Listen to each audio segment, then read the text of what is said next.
Andar na Lua.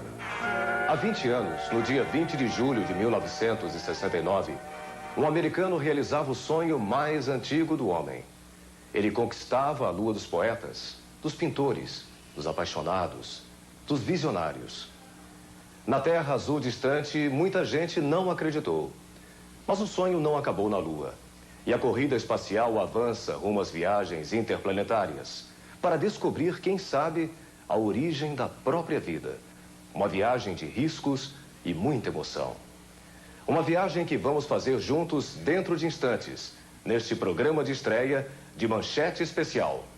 O dia em que a Terra parou.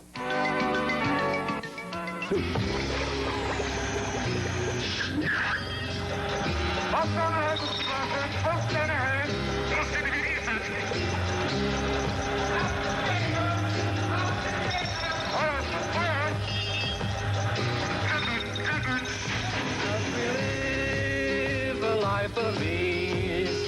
Every one of us has all we need. Sky of blue and sea of green in our yellow submarine. We all live in a yellow submarine, a yellow submarine, a yellow submarine. And our friends are all aboard. Many more of them live next door, and the band begins to play.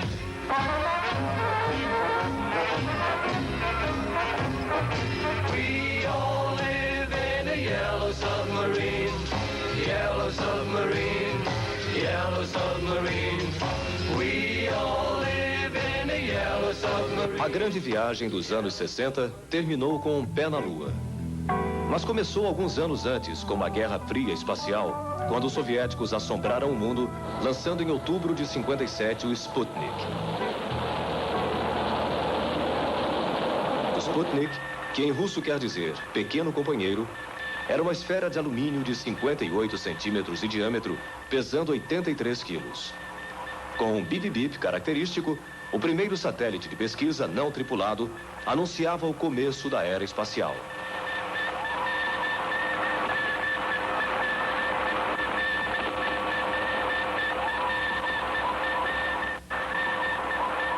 No mês seguinte, um novo choque para os americanos. Os soviéticos lançavam o Sputnik 2, maior que o primeiro, levando a bordo a cachorrinha Laika.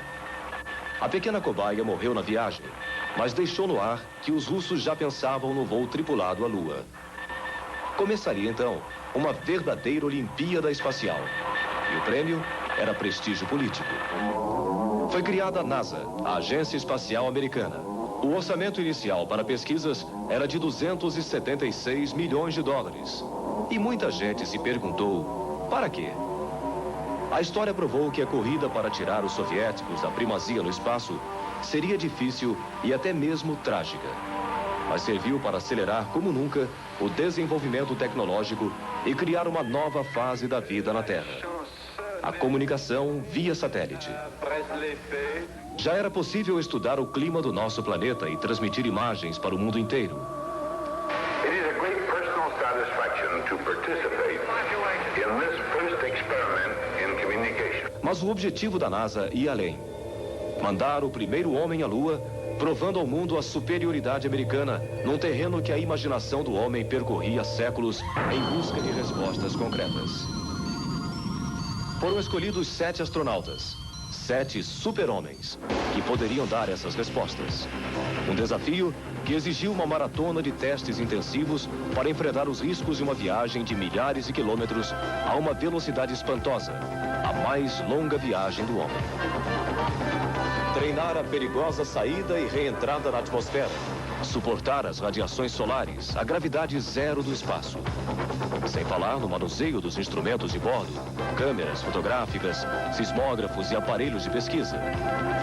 Com o corpo 6 vezes mais leve que na Terra, num balé sem falhas, dentro desta verdadeira câmara salva-vidas com 10 camadas de alumínio e nylon.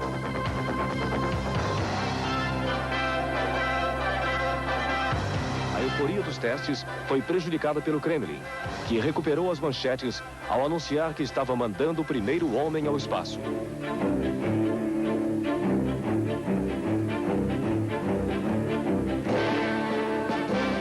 No dia 12 de abril de 1961, um piloto soviético de 27 anos tornou real um velho sonho da humanidade: ver a Terra do alto.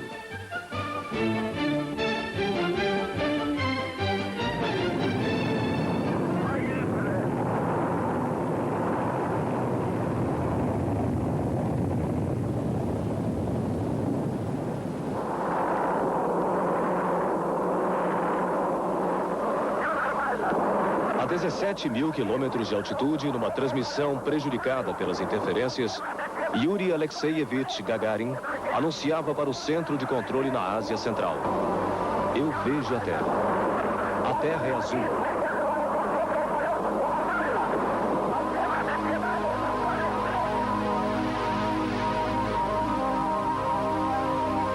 A frase do primeiro poeta espacial se tornou um símbolo da determinação do homem de se tornar o senhor do cosmos.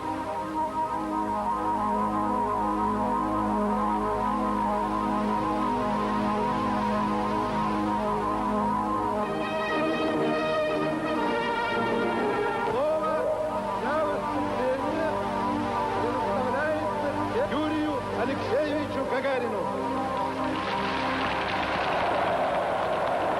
Os 50 bilhões de dólares, literalmente astronômicos, para essa conquista, não desanimaram o presidente John Kennedy. Poucos meses depois da posse, ele anunciou uma prioridade do governo dele: a conquista da Lua. We choose to go to the moon in this decade and do the other things, not because they are easy, but because they are hard. Com o projeto Mercury, Alan Shepard foi o primeiro americano no voo suborbital, que os soviéticos apelidaram de pulo de pulga.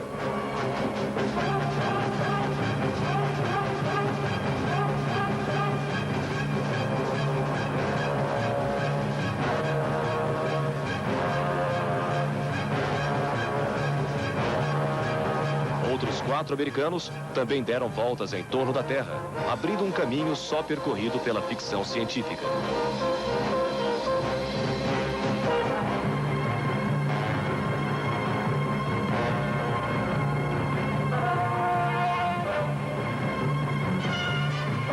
Mas nesse caminho, os soviéticos continuariam liderando. São deles as primeiras fotos da Lua e o primeiro impacto na superfície lunar.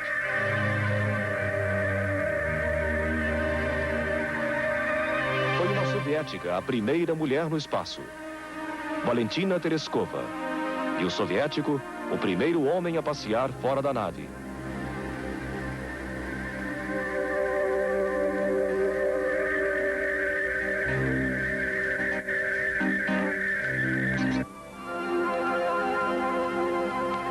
Se perdiam no caminho da Lua, os americanos ganhavam na emoção. Via satélite, o astronauta Ed White, um dos super-homens da NASA, apareceu agarrado à vida num simbólico cordão umbilical com a nave Gemini 4.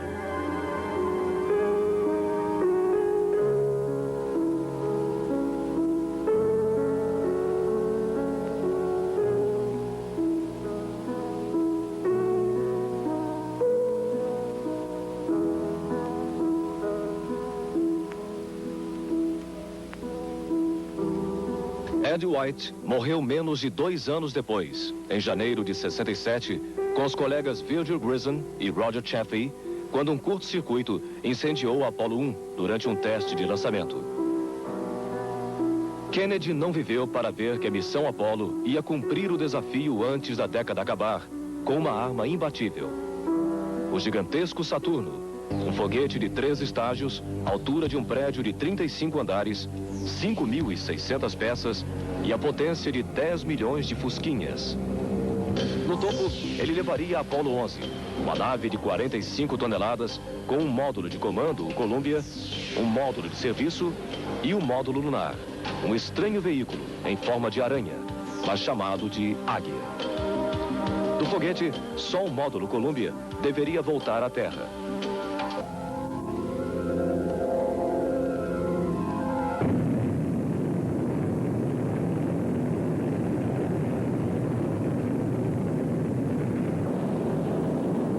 21 de dezembro de 68, James Lovell, William Anders e Frank Borman fizeram o primeiro voo tripulado em volta da Lua com a Apollo 8, revelando pela primeira vez a face oculta do nosso satélite.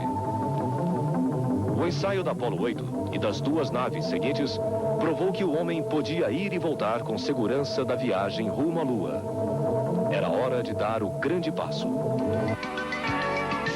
A seguir, o feitiço da Lua. Porque o homem sempre quis conhecer a rainha da noite. Rainha do silêncio. Mulher do sol. Jaci. Ela é beleza e mistério. Magia que a ciência não desfaz. Senhora dos amores e humores do homem, que há séculos tenta encontrar na Lua uma resposta para a criação do mundo.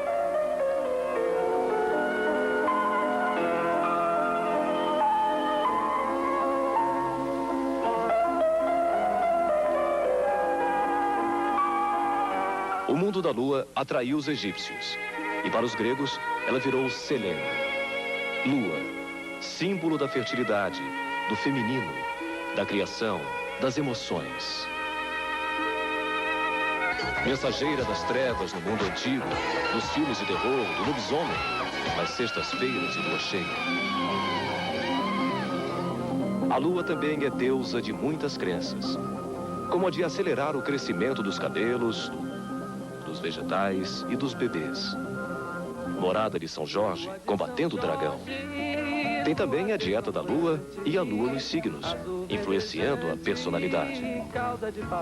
Para o astrônomo Ormes Durval Rossi, do Planetário do Rio de Janeiro, tudo isso não passa de fantasia. A ciência pode afirmar com certeza de que a Lua ela tem influência, sim, nas marés, por uma força muito conhecida, que é a força gravitacional. Uma força que foi definida ainda no ano de 1600 por Isaac Newton.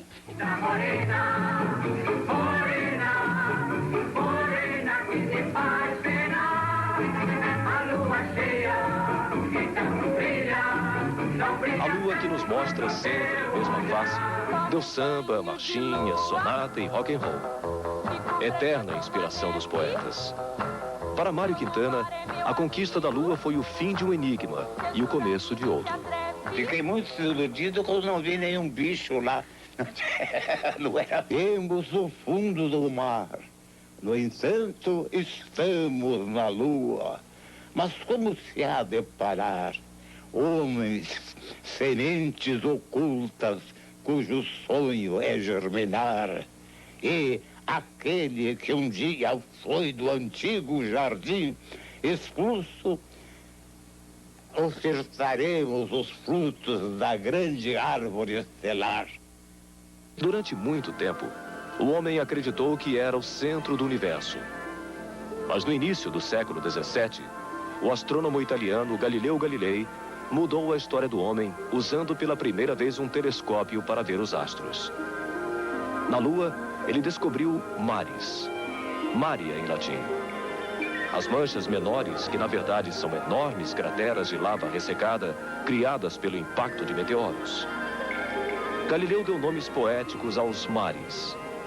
Mar da serenidade, das ondas, mar das nuvens.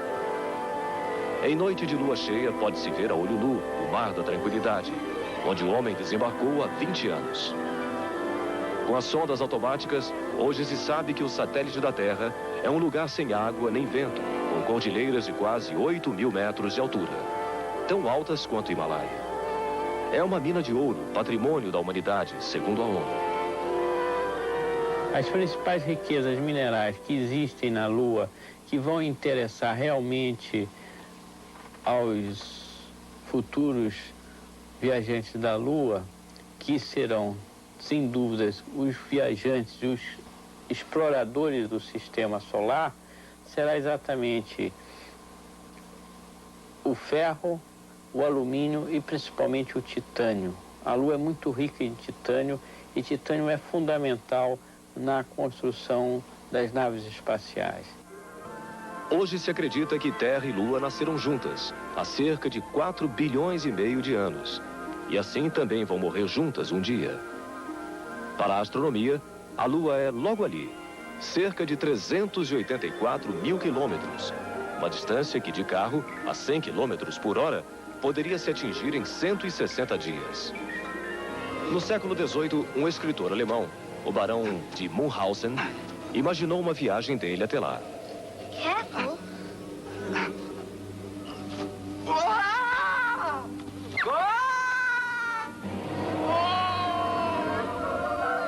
Mas o que seria dos lunáticos sem a Lua? Lunático, segundo os dicionários, é quem está sob a influência da Lua. O maníaco, o aluado, o visionário. Visionário foi o escritor francês Jules Verne. Há pouco mais de um século ele escreveu Da Terra à Lua, a mais surpreendente profecia sobre o desembarque na superfície lunar. 3 homens lançados por um canhão gigantesco, o Columbiad, a 40 mil quilômetros por hora de um ponto na Flórida, Estados Unidos.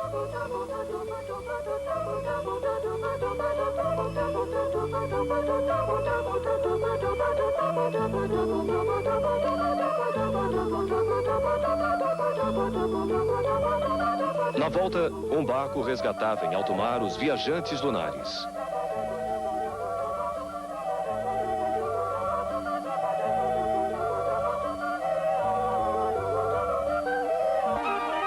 Em 1902, outro francês, o cineasta Georges Méliès, criou uma lua furiosa com a invasão de foguetes. Em 1935, o físico americano Robert Goddard saiu da ficção, criando um foguete de combustível líquido que foi lançado a 2 quilômetros de altitude. Mas foi o engenheiro alemão Werner von Braun, o inventor das bombas nazistas V2, precursora dos foguetes, quem colocou os Estados Unidos no caminho das estrelas logo depois da Segunda Guerra Mundial. Em 20 de julho de 1969, a ficção de Jules Verne virou realidade, se transformando na mais fantástica reportagem já escrita. O então chefe de redação da revista Manchete, Zeb Givelder, lembra com emoção daquele dia que rendeu um furo jornalístico. Fizemos uma edição especial da revista Fatos e Fotos, na época, com uma grande bossa. Nós colocamos dentro da revista um disquinho que reproduzia o diálogo dos astronautas com o pessoal de terra. Logo em seguida, a redação da Manchete recebeu fotos em cores do Homem na Lua. E nós fizemos rapidamente uma nova edição, também com uma tiragem fabulosa. E o que nos deixou muito emocionados é que nós recebemos as fotos em cores ao mesmo tempo em que a revista Life nos Estados Unidos recebeu. E com a velocidade da nossa impressão, a Manchete chegou às bancas, eu acho que 24 horas antes da revista Life nos Estados Unidos. Ou seja, a Manchete foi a primeira revista do mundo a publicar fotos em cores do Homem na Lua. Daqui a pouco, o módulo Eagle estará tocando o solo lunar e dele descerão os 2 cosmonautas. Outro jornalista, Rubens Amaral, também deu um furo na antiga TV Tupi, narrando a chegada do homem à Lua na primeira transmissão ao vivo da TV brasileira. O teletipo, a toda hora, mandava notícias que não chegavam às mãos, notícias borradas, cheirando a álcool, desordenadas, e que nós tínhamos que, de alguma forma, transmitir para preencher 3 horas e meia de transmissão ao vivo, a meio de uma grande emoção. Ao final da reportagem, o grande locutor que foi repórter Heron Domingues quis se congratular comigo pela oportunidade de haver participado de um empreendimento jornalístico daquela envergadura e me esticou a mão e me apertou a mão. Pois bem, o Pasquim, no dia seguinte, estampou na sua primeira página uma manchete, 2 mãos desenhadas se cumprimentando e dizia a manchete fora fora. Rubens Amaral cumprimenta Heron Domingues, que se congratularam pela conquista da Lua. Eric Guller, né? Foi o primeiro homem a chegar à Lua. Era tudo feito uma ficção. Depois é que aconteceu, não houve uma coisa assim? Pessoas que inventavam que aquilo tudo era fabricado pela CIA ou pelos comunistas ou coisa do tipo para explicar a própria incapacidade de explicar aquele momento, né? Rapaz, ele trabalhou, mas pode ter chegado, né? Acho que não, né? Não. Nem tô sabendo. Histórias e mais histórias. E a gente vai se convencendo de que o homem quer chegar aonde não pode. Uma maravilha! Oh, que Deus deu ao homem participação na sua inteligência divina, no seu poder criador. E o voo se arranca daqui e desembarca na Lua. Isso é uma maravilha. A seguir, 500 milhão de pessoas de olho na TV. Um pequeno passo para o homem, mas um gigantesco salto para a humanidade.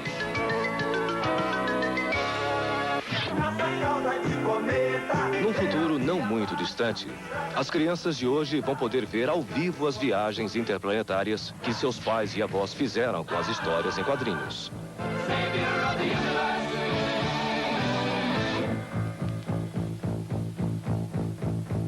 Mas heróis em carne e osso estavam em Cabo Canaveral no dia 15 de julho, véspera do grande dia. Como Júlio Verne previu, estavam na Flórida. Na plataforma 39, um gigantesco foguete ia levar 3 astronautas na viagem mais sonhada pelo homem.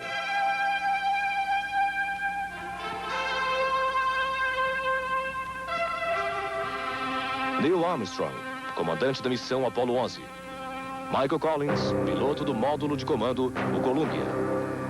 Edwin Aldrin, apelido Buzz, o Tagarela, piloto do módulo lunar Eagle. Todos tinham 38 anos. Eram veteranos da NASA e ex-pilotos da Força Aérea. Tudo foi checado nos mínimos detalhes, com a precisão da alta tecnologia.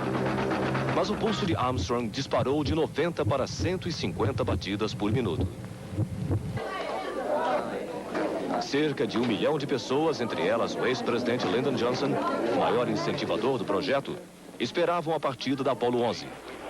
Jornalistas de 55 países fizeram do então Cabo Canaveral uma babel de dezenas de idiomas.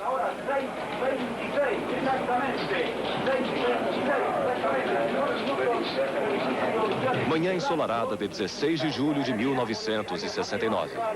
Os novos heróis da era tecnológica embarcaram numa viagem fantástica. Os 5 motores do Saturno consumiram 15 toneladas de combustível por segundo, acendendo uma gigantesca fogueira.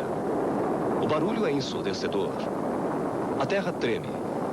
Os Estados Unidos viram tudo a cores pela TV.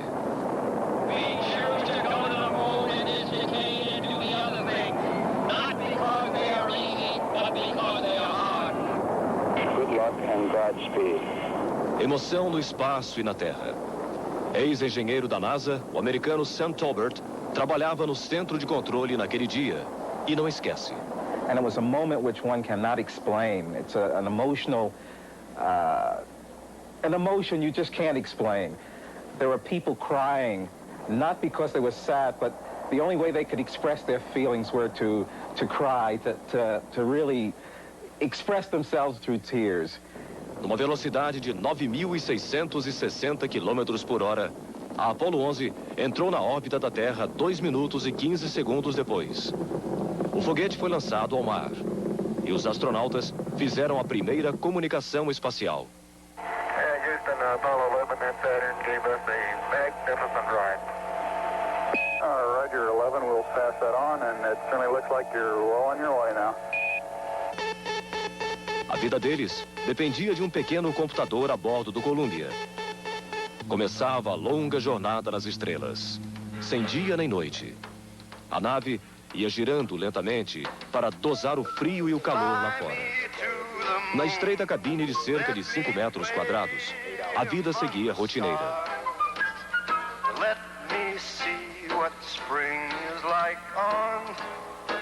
20 de julho, Aldrin e Armstrong anteciparam a descida na Lua. O módulo de comando se separou para acoplar com o módulo lunar.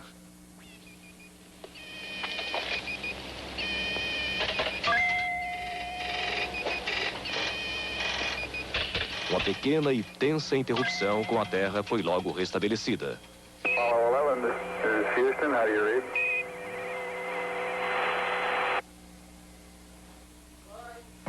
Por um túnel, o comandante da missão passou para o módulo lunar. O piloto Aldrin ligou o motor de descida da Águia. 30 seconds. Contact light. Okay, engine stop. We copy you down, Eagle. Houston, Tranquility Base here. The Eagle has landed. Armstrong, tropeçou num dos fios da câmera de TV, presa na mochila dele. Okay, I just checked getting back up to that first step. It's very, very fine-grained as you get close to it. It's almost like a powder. Ground mass is very fine. E pisou cuidadosamente na Lua com o pé esquerdo. Era domingo. Faltavam 4 minutos e 20 segundos para meia-noite, hora de Brasília. That's one small step for man, one giant leap for mankind. Sob a luz do sol refletida, Armstrong parecia gigantesco. Beauty all its own. It's like much of the high desert of the United States. It's different, but it's very pretty out O here. companheiro desceu 29 minutos depois, saltando com os pés juntos.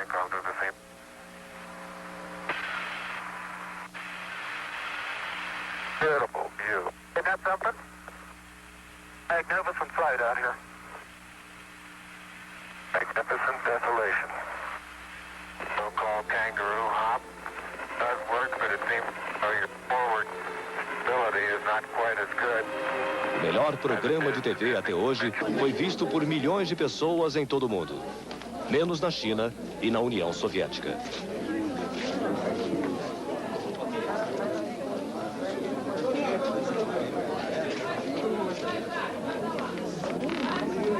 Aldrin e Armstrong passearam 2 horas e 10 minutos no Mar da Tranquilidade, sob mais de 100 graus centígrados. Sem rádio nem TV, o piloto da nave-mãe era uma estrela solitária, orbitando o lado oculto da Lua a 72 quilômetros de distância. Edwin Aldrin fincou a bandeira americana com um arame para fingir que ela tremulava. Também ficaram na Lua um sismógrafo, parte do módulo lunar e uma placa comemorativa, em nome da paz e de toda a humanidade. Depois de retirarem 27 quilos de pedra e pó lunares, a volta para casa.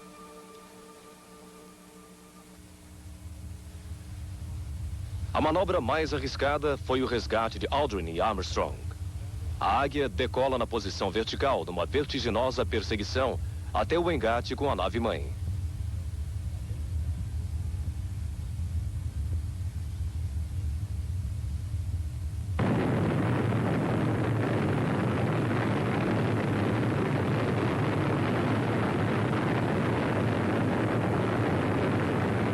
Dias, 3 horas e 10 minutos depois do lançamento em Cabo Canaveral, os 3 astronautas e a nave Columbia foram recolhidos pelo porta-aviões Hornet no Pacífico, onde estava o presidente Richard Nixon. Dentro do Hornet, passaram direto para um vagão esterilizado de alumínio, onde ficaram isolados por 21 dias. 2 milhões de pessoas receberam os ídolos do espaço, com mais de 3 toneladas de papel picado em Nova York. Depois, eles viajaram pelo mundo inteiro e em outubro de 69, visitaram a sede da Manchete no Rio de Janeiro. A história daquele dia e seus personagens ainda são a principal atração de um museu em Washington, como mostra o repórter Cláudio Lessa. Todos os dias, muitos turistas querem ver de perto o símbolo de uma conquista que parecia impossível, ousada demais. 20 anos depois da conquista da Lua, a Apollo 11, protegida por uma couraça de plástico, fica logo na entrada e é um dos grandes sucessos do Museu Aeroespacial em Washington, que só perde em atração de público para a Casa Branca. Além da nave que transportou Armstrong, Aldrin e Collins nesta incrível jornada, o museu guarda uma réplica do módulo que pousou na superfície do satélite natural da Terra. Além das informações geológicas obtidas, algumas das pedras e um pouco da poeira, que lembra talco, também estão expostos no museu para lembrar aos seres humanos que a Terra não é o único local do universo onde se pode viver. Hoje, Armstrong ganha a vida como consultor em assuntos aeronáuticos. Aldrin, depois de problemas com alcoolismo, é consultor sobre astronáutica e já escreveu 2 livros. Michael Collins se considera um escritor, tendo publicado também algumas obras. Há algumas semanas, numa visita ao museu, os 3 aproveitaram para relembrar a missão cumprida em julho de 69 e falaram sobre o momento mais marcante para cada um deles. having it to be the major event in my life. Edwin Aldrin diz que se lembra da Apollo 11 como a melhor coisa que já aconteceu em sua vida, porque a partir daí sua vida mudou completamente e ele teve a oportunidade de repensar o seu destino. Agora, como representante da raça humana que fez algo muito importante e como alguém que pôde ajudar a orientar o futuro do programa espacial.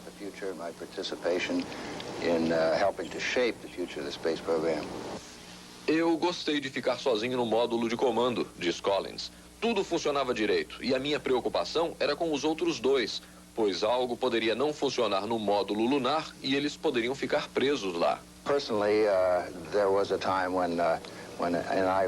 Pessoalmente, algumas vezes um pensamento irônico passou pela minha cabeça. Aqui estávamos, Neil e eu, tão longe de casa, mais longe do que qualquer um já esteve. E assim mesmo, havia mais pensamentos e preocupações na Terra com o que estávamos fazendo. Acho que isso foi único na história da humanidade.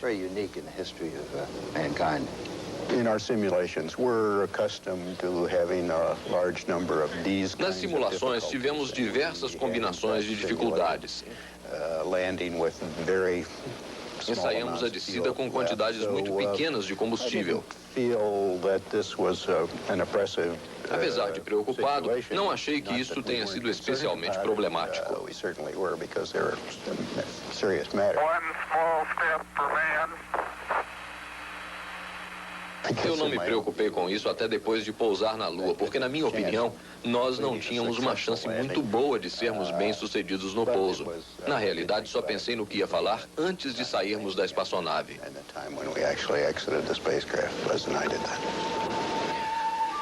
A preocupação com o meio ambiente evoluiu junto com a evolução das viagens espaciais. Tem havido muito esforço em se correlacionar os dois acontecimentos. A visão que se tem do espaço certamente deu a todos uma conscientização maior sobre o planeta. The Earth, as it appears from the moon, is a very small and fragile object. A Terra realmente parece frágil quando vista do espaço. Ela é tão pequena, é do tamanho do seu polegar.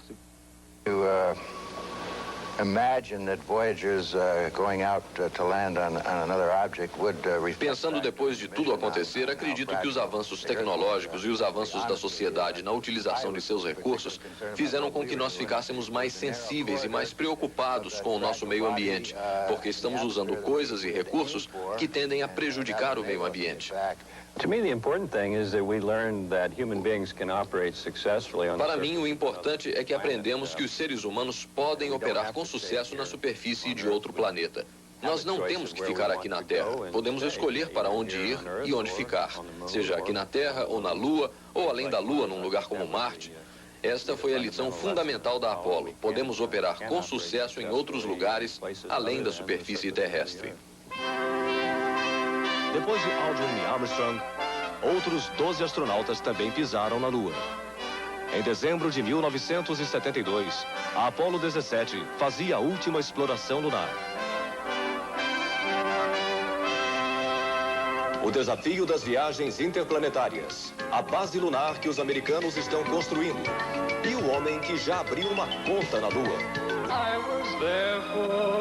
Autor de 75 livros de ficção científica, em 1950, este senhor já sonhava com a chegada do homem à Lua. Por isso, 20 anos atrás, o escritor Ben Bova ficou tão entusiasmado com o feito da Apollo 11 que tornou-se o primeiro homem a abrir uma conta bancária numa agência lunar. Hoje em dia, revendo as imagens do passado, ele relembra como foi. I was the first man to deposit money in a bank that was going to be built on the moon. A bank in Texas, in Austin, Texas, the capital of that state. The president of the bank felt just as strongly about space as I did, so he said he was going to build a branch of his bank on the moon as soon as it was possible. But he immediately applied to the Texas State Banking Commission for permission to open a branch bank on the moon. And as soon as I heard that, I said, I'll put the first money in, and I became his first depositor for his branch on the moon.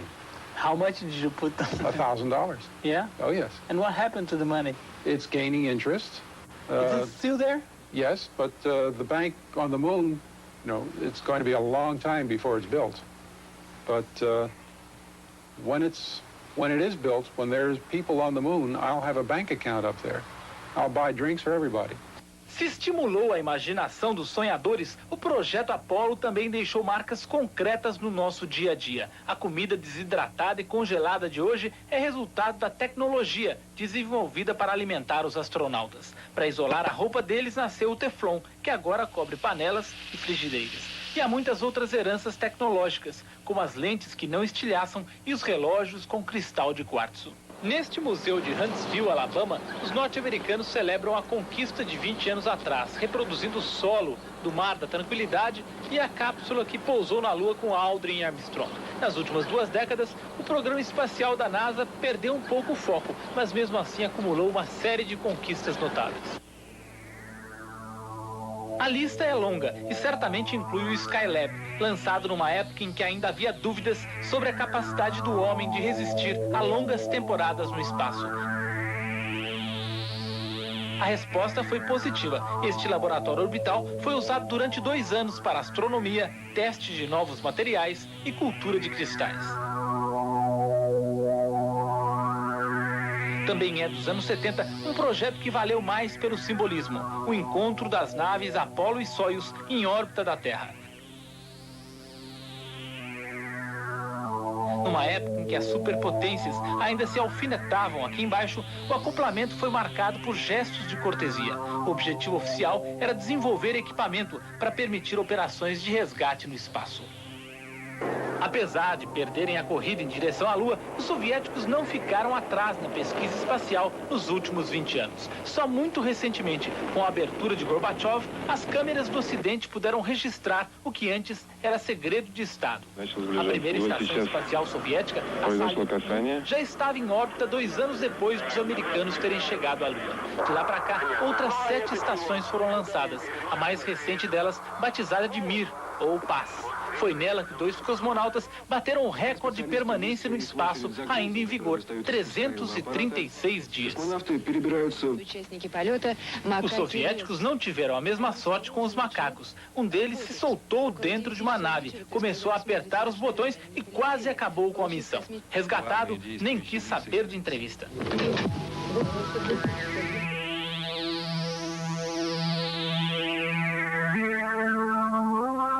Em alguns projetos desses últimos 20 anos, não foi preciso o homem, muito menos o macaco, para garantir o sucesso. Quem não se lembra das naves robô Viking, que os norte-americanos pousaram na superfície de Marte em 75? A Viking 1, feita para durar 90 dias, ficou mais de 6 anos mandando informações para a Terra. As fotos revelaram um planeta coberto por pedras e uma fina camada de poeira.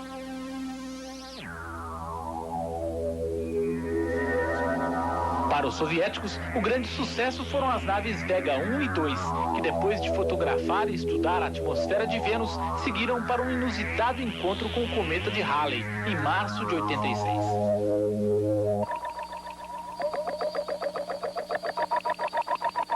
Mas a aventura mais duradoura de uma missão interplanetária continua sendo a da nave americana Voyager 2, lançada em 77. O primeiro destino foi Júpiter, onde a nave fotografou um vulcão numa das luas do planeta e detectou os gases mais quentes do sistema solar.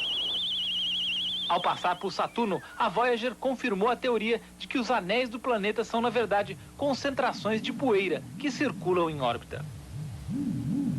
Ao atingir Urano, a Voyager descobriu outras 10 luas do planeta. Depois de 12 anos de viagem, a missão da nave ainda não acabou. Daqui a 3 meses, a Voyager vai fotografar Netuno. Está tão longe da Terra que suas mensagens levam mais de 4 horas para chegar aqui.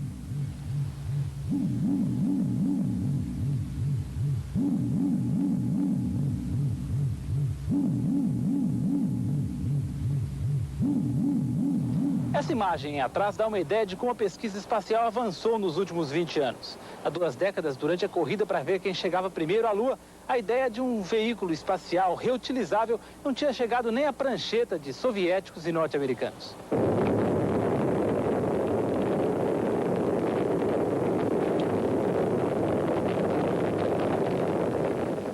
Desde que o primeiro ônibus espacial foi lançado em abril de 81, o programa da NASA se converteu num grande espetáculo de relações públicas, com imagens destinadas, acima de tudo, a convencer o contribuinte americano a deixar aberta a torneira de dólares. O programa dos ônibus espaciais sofreu muitas críticas porque seu principal objetivo é colocar satélites em órbita, um serviço que poderia ser feito por foguetes não tripulados pela metade do preço. Para placar os críticos, a NASA acrescentou uma tarefa às missões, a de capturar e consertar satélites em órbita.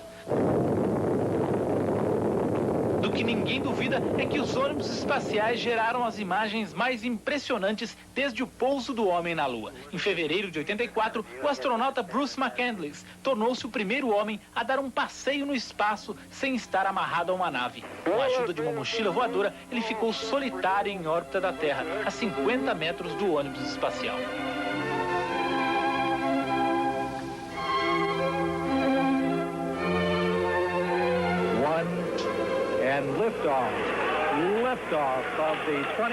Mas para os norte-americanos, nem todas as imagens do programa espacial foram agradáveis. Janeiro de 86 trouxe o maior choque da história da NASA, quando a Challenger se desintegrou pouco depois do lançamento, diante do olhar aflito dos familiares dos 7 tripulantes.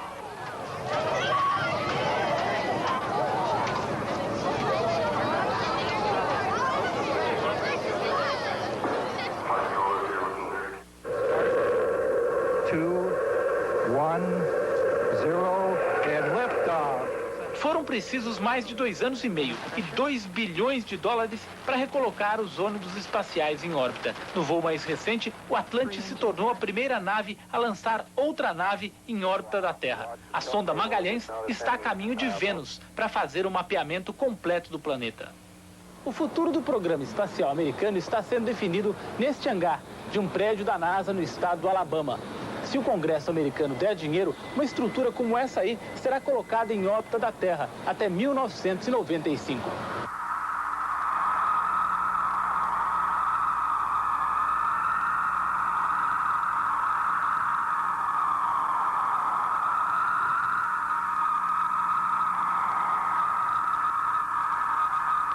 Vão ser precisos 26 bilhões de dólares, um sexto da dívida externa brasileira, para realizar este projeto. Colocar em órbita um laboratório voador do tamanho de um campo de futebol. Aqui dentro poderiam morar e trabalhar até 8 cientistas. Montar o quebra-cabeças vai exigir uma tarefa gigantesca, vários voos dos ônibus espaciais e o trabalho de um braço mecânico que está sendo construído no Canadá.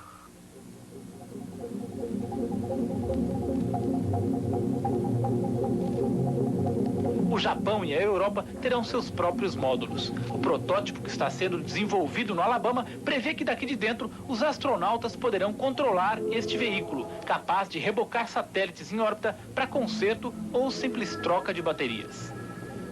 A Estação Espacial Liberdade não será importante apenas para os experimentos científicos em órbita da Terra. Será também um novo estágio para um objetivo mais a longo prazo dos norte-americanos: estabelecer uma presença permanente do homem na Lua. 20 anos depois da Apollo 11, a Lua aos poucos volta a ocupar a imaginação dos cientistas da NASA. Os projetos são para depois do ano 2000, mas já estão no papel e no computador.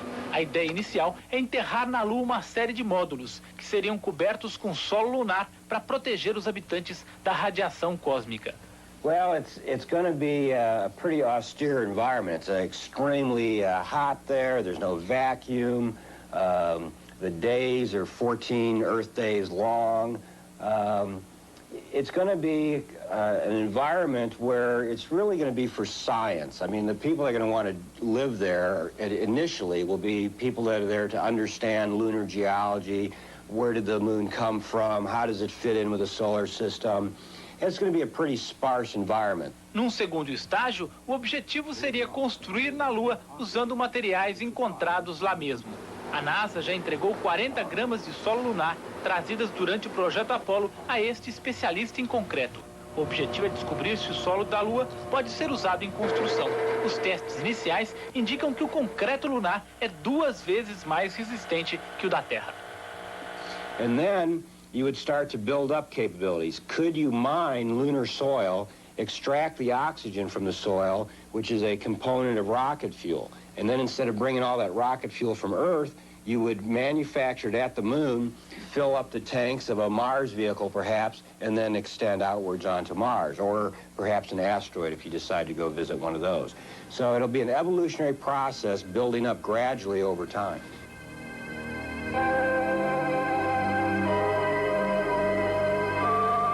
Já no campo da ficção científica, há quem imagine que a Lua vai virar um centro de cooperação internacional. Um lugar ideal para a astronomia e uma plataforma para a exploração do sistema solar. Quem sabe até com uma agência bancária, para que nosso escritor Ben Bova possa recuperar o dinheiro que investiu.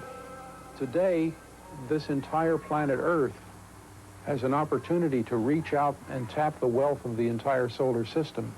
And we can use this, if we're wise, to make all the people of the Earth wealthy, to solve our problems of poverty and hunger and ignorance. These are the real enemies of the people, and space can help to beat those problems.